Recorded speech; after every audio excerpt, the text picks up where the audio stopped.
Hello friends, Assalamu alaikum. Here I am Asim Hussain Wagan and this is your beautiful सा channel General Info, जहाँ आपको बहुत सारी knowledge मिलेगी about science subjects as well as general subjects.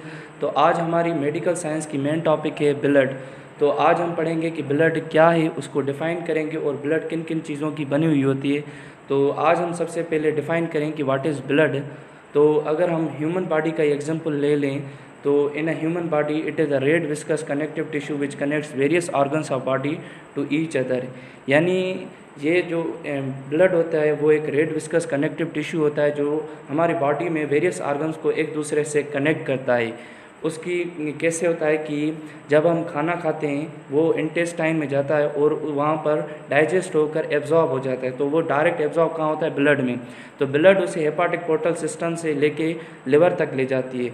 अब liver में से वो क्या होता है? मेटाबॉलिक सेंटर होता है जहाँ से डिफरेंट बॉडी के पार्ट्स तक न्यूट्रिएंट्स को खाने को पहुँचाया जाता है। Every cell of our body को वो खाना चाहिए और वो ब्लड उसे प्रोवाइड करती है। यानी ब्लड जो होती है एक किस्म का मीडियम होता है जो डिफरेंट ऑर्गन्स को एक दूसरे से कनेक्ट करता है। अगर हम दूसरी डेफिनेशन ले लें तो ये है कि blood is a body fluid that delivers necessary substance such as nutrients and oxygen to the cells and transport metabolic waste products away from those cells. यानी ब्लड जो होता है एक बॉडी फ्लूइड होता है जो हर सेल को ज़िंदा रहने के लिए न्यूट्रिएंट्स और ऑक्सीजन प्रोवाइड करता है। जैसे हम ऑक्सीजन लेते हैं तो वो ऑक्सीजन सिर्फ लंग्स तक पहुंचती है, हम न्यूट्रिएंट्स लेते हैं तो वो सिर्फ इंटेस्टाइन से ब्लड तक।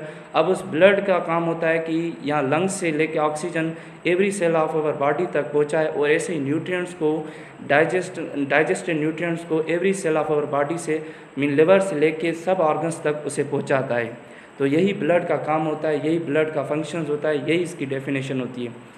तो आज हम पढ़ेंगे कि ब्लड किन किन पोर्शंस की बनी होती है, किन किन चीज़ों की बनी हुई होती है।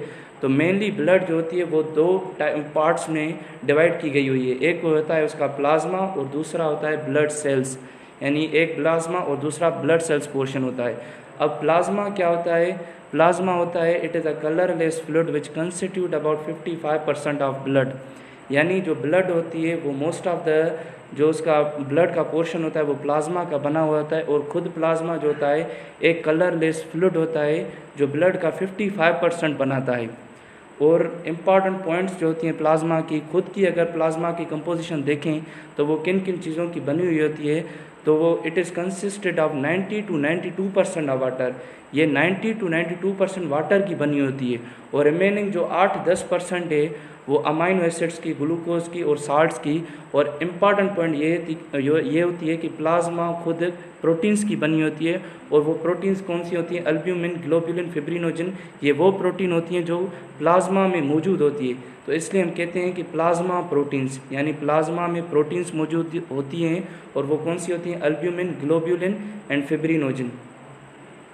तो कभी कभार आप डॉक्टर के पास जाते हैं तो वो अक्सर आपको टेस्ट लिख के देता है लेबॉर्ट्री में से, वो हमेशा सीरम टेस्ट लिख के देता है।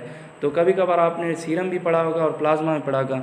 जो डिफरेंस होता है प्लाज्मा और सीरम में वो इतना होता है कि the main difference between the plasma and serum is the presence of fibrinogen and other clotting factors. यानी अगर प्लाज्मा में से fibrinogen and other clotting factors को रिमूव किया जाए तो रिमेनिंग जो फ्लूइड बचेगा वो सीरम कहलाएगा। यानी अगर हम प्लाज्मा में से फिब्रिनोजन निकाल दें, याद रखें प्लाज्मा में 3 अहम प्रोटीन्स होती हैं, एक albumin, globulin and fibrinogen. Fibrinogen ऐसी प्रोटीन होती है जो ज़्यादा स्पेशल क्लॉट बनाती है देन द प्लेटलेट्स। जब ज़्यादा इंजरी होती है, बड़ी इंजरी होती है, तो वहाँ पर क्लॉट स्पेशल बनाना होता है ताकि हम प्रिवेंट करें ज़्यादा ब्लीडिंग ना हो। तो वहाँ फिब्रिनोजन एक स्ट्रॉन्गर क्लॉट बनाता है देन द प्लेटलेट्स। तो अगर प्लाज्मा में से fibrinogen and other clotting factors को निकाला जाए तो रिमेनिंग जो फ्लूइड बचेगा वो सीरम कहलाएगा। तो यही फ़र्क होता है प्लाज्मा और सीरम में।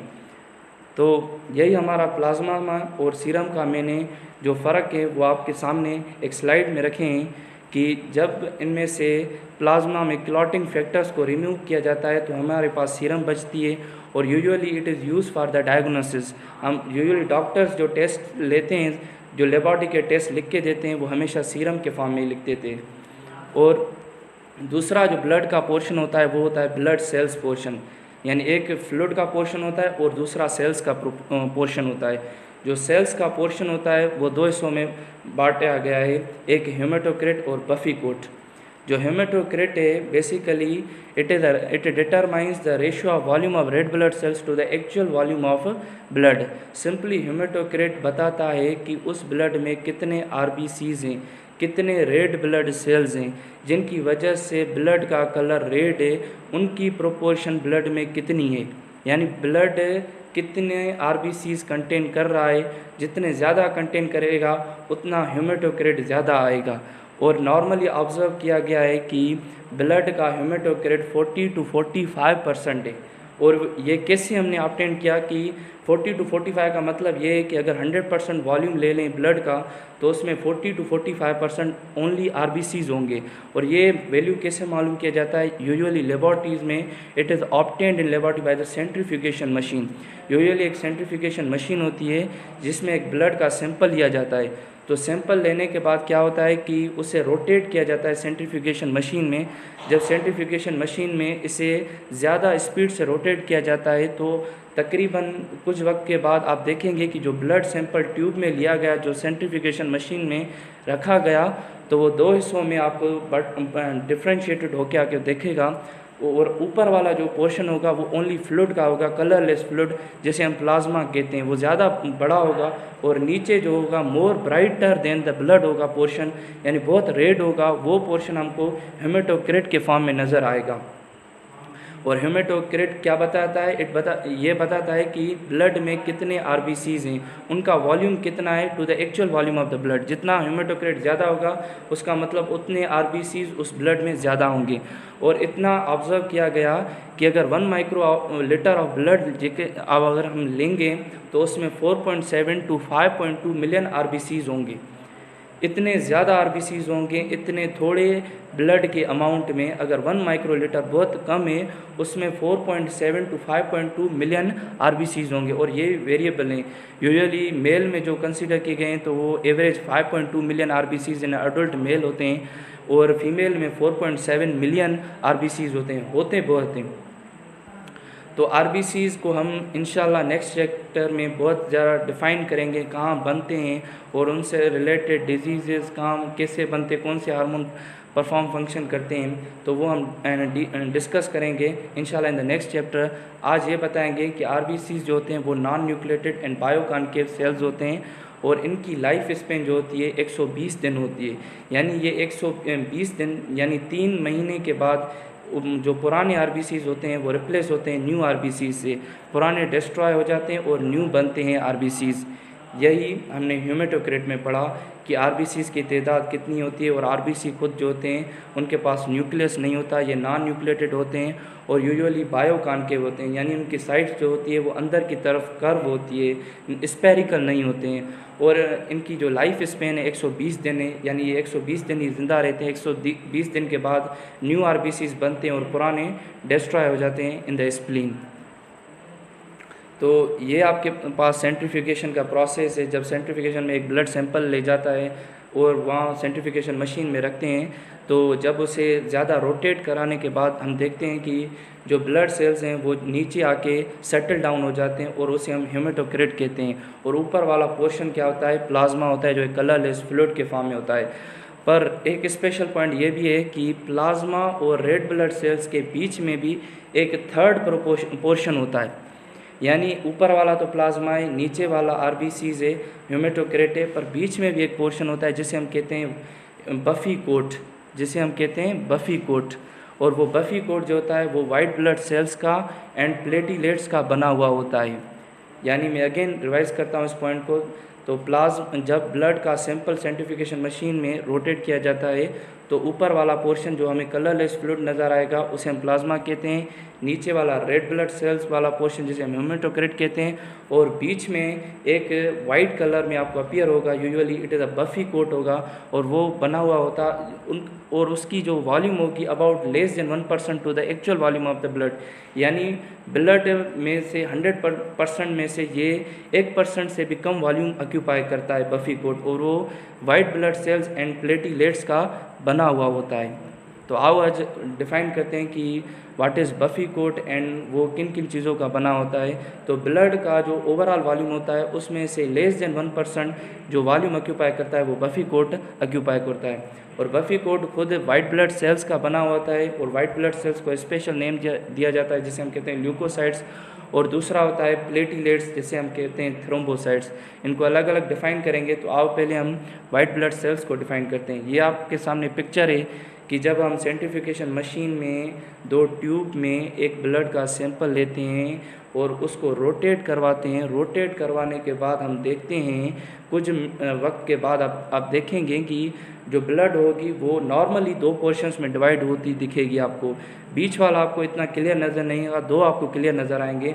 ऊपर वाला जो होगा कलरलेस फ्लूइड के फॉर्म में होगा जिसे हम कहते हैं प्लाज्मा, जो नॉर्मली 55% ब्लड का वॉल्यूम ऑक्यूपाई करेगा। नीचे वाला जो होगा वो होगा ओनली रेड ब्लड सेल्स का पोर्शन होगा, उसे हम कहते हैं हेमेटोक्रिट, जो 40 to 45% का बना हुआ होगा। और बीच में एक वाइट बिल्कुल पतला सा आपको रीजन नज़र आएगा जिसे हम कहते हैं बफ़ी कोट, और वो ल्यूकोसाइट्स एंड द प्लेटिलेट्स का बना हुआ होता है। तो वाइट ब्लड सेल्स जो बफ़ी कोट का हिस्सा होते हैं, जो ब्लड का लेस देन 1% वॉल्यूम ऑक्यूपाई करते हैं, तो वो जो होते हैं वो एक mobile units of protective system of our body होते हैं। यानी मोबाइल यूनिट्स जो हमारी बॉडी में 24 घंटे घूमते फिरें और हमें प्रोटेक्टिव सिस्टम को मजबूत करें और हमें प्रोटेक्ट डिफेंस सिस्टम प्रोवाइड करती। यानी जब भी एक हमारी होती है इम्यूनिटी होती है कि हम जब भी वायरस बैक्टीरिया जिस्म में दाखिल होता है तो हमारी सलाहियत होती है उनसे लड़ने की, हमारी बॉडी की सलाहियत होती है उससे लड़ने की, उसे हम कहते हैं इम्यूनिटी। और इस सिस्टम को कहते हैं इम्यून सिस्टम।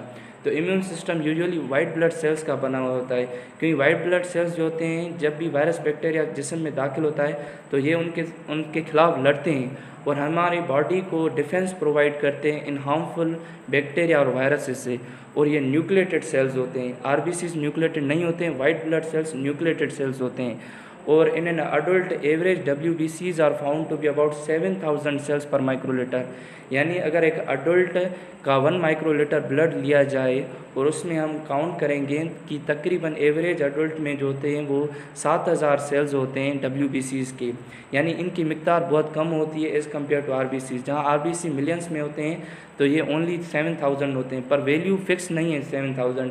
ये वैल्यू भी रेंजेबल है, कहाँ 4000 से लेके 11000 सेल्स पर माइक्रोलीटर तक इनका वैल्यू होते हैं। कहाँ 5000, 6000, 10,000, ये वैल्यू वेरी करता है।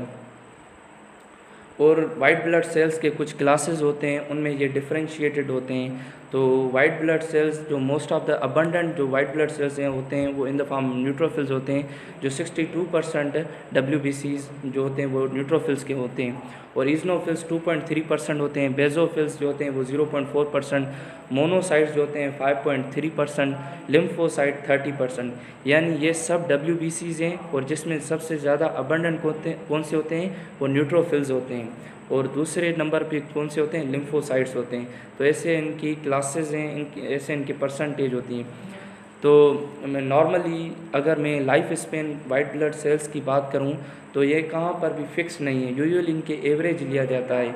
अब अगर देखेंगे तो कई बुक्स में इनकी एवरेज 12 से 13 दिन लिखी होती है, पर न्यूट्रोफिल्स जो होते हैं वो मोस्ट अबंडेंट होते हैं, तो इनकी लाइफ स्पेन जो होती है वो बहुत कम होती है, क्योंकि ये ज़्यादा बॉडी बहुत ज़्यादा इन्हें बनाती है। तो इनकी जो लाइफ स्पेन होती है वो आवर्स में होती है, 5 से 8 आवर्स घंटे होती है, बहुत कम होती है। पर कुछ स्पेशल वाइट ब्लड सेल्स होते हैं, मेमोरी सेल्स, जो हमें लॉन्ग लास्टिंग प्रोटेक्शन प्रोवाइड करते हैं, उनकी तो जो लाइफ स्पेन होती है वो 10 से 20 साल भी होती है। तो वाइट ब्लड सेल्स की जो लाइफ स्पेन है वो वेरी करती है। तो आओ हमारा आखिरी जो बफ़ी कोट का सेकंड नंबर जो पार्ट है, प्लेटिलेट्स, ब्लड का आखिरी जो हिस्सा है प्लेटिलेट्स, उसे हम कहते हैं थ्रोम्बोसाइट्स। प्लेटिलेट्स बेसिकली हैं क्या? Platelets broken fragments of mega karyocyte. एक बड़ा सेल होता है जिसमें बड़ा न्यूक्लियस होता है, वो बोन मैरो में बनता है और वहाँ ब्रेक होता है, और उसके ब्रोकन फ्रेगमेंट्स को हम प्लेटिलेट्स कहते हैं।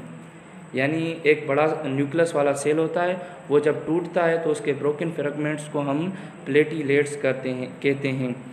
और हमने ऑब्ज़र्व किया है कि जब 1 माइक्रो लीटर ऑफ ब्लड लेते हैं तो उसमें अबाउट 3 लाख प्लेटलेट्स होते हैं।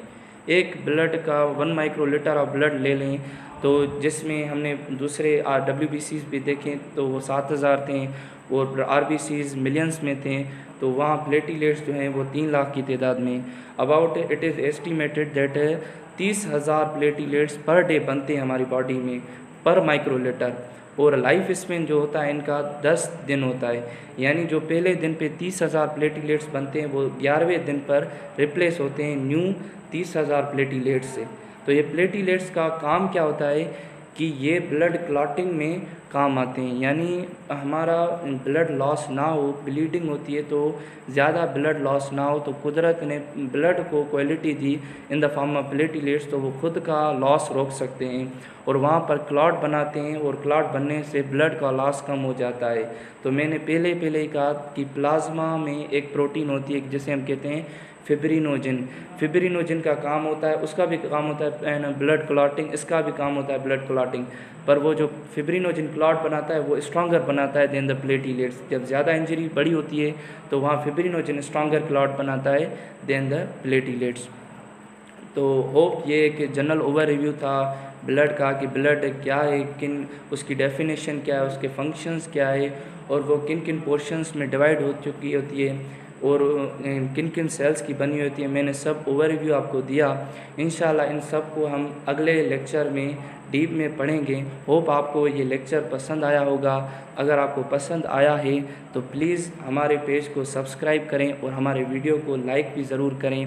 मेहरबानी, जज़ाकल्लाह।